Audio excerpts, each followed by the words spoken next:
తెలుగు రాష్ట్రాల్లో అతిపెద్ద lift manufacturer lifts ట్రై.com dealership కూడా ఇవ్వబడును.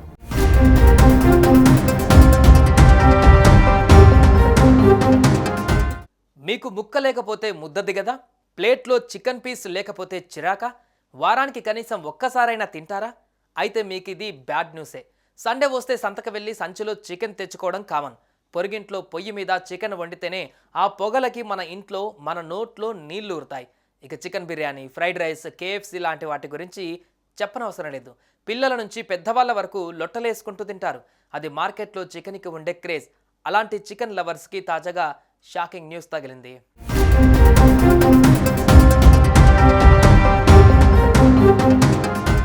ఏపీలోని పలు ప్రాంతాలలో కోళ్లు చనిపోతుండటంతో చాలా మంది ప్రజలు చికెన్ తినవచ్చా లేదా అన్న అనుమానాలతో వాటికి దూరంగా ఉంటున్నారు.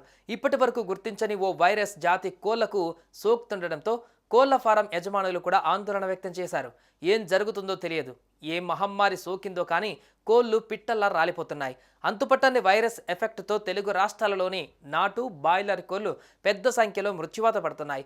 షెడ్డులో ఒక్క కోడికి వైరస్ సోకితే సాయంత్రానికి మిగతా కోళ్లకు పాకి అవి కూడా చనిపోతున్నాయి.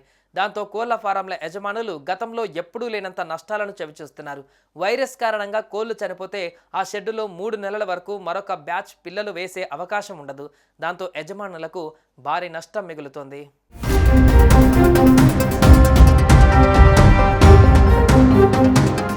కోళ్లు చనిపోతుండటంతో కోడిగుడ్ల ఎగుమతి కూడా భారీగా పడిపోయిందని కోళ్ల ఫారం యజమానులు ఆందోళన వ్యక్తం చేస్తున్నారు.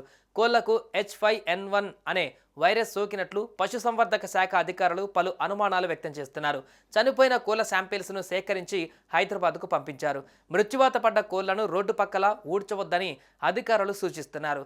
గుర్తు తెలియని వైరస్తో మృత్యువాత పడకుండా చాలా చోట్ల కోళ్లకి టీకాలు వేయిస్తున్నారు. దీంతో చాలా ప్రాంతాలలో జనం చికెన్, గుడ్లు తినేందుకు వెనకాడుతున్నారు.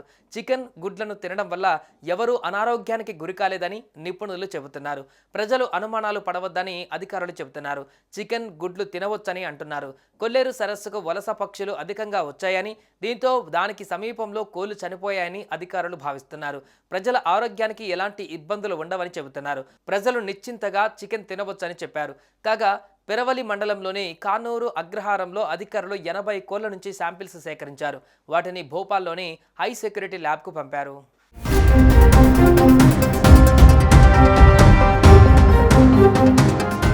సుమన్ టీవీలో మీ పర్సనల్ అండ్ బిజినెస్ ప్రమోషన్స్ కోసం కింది నెంబర్కి కాంటాక్ట్ చేయండి.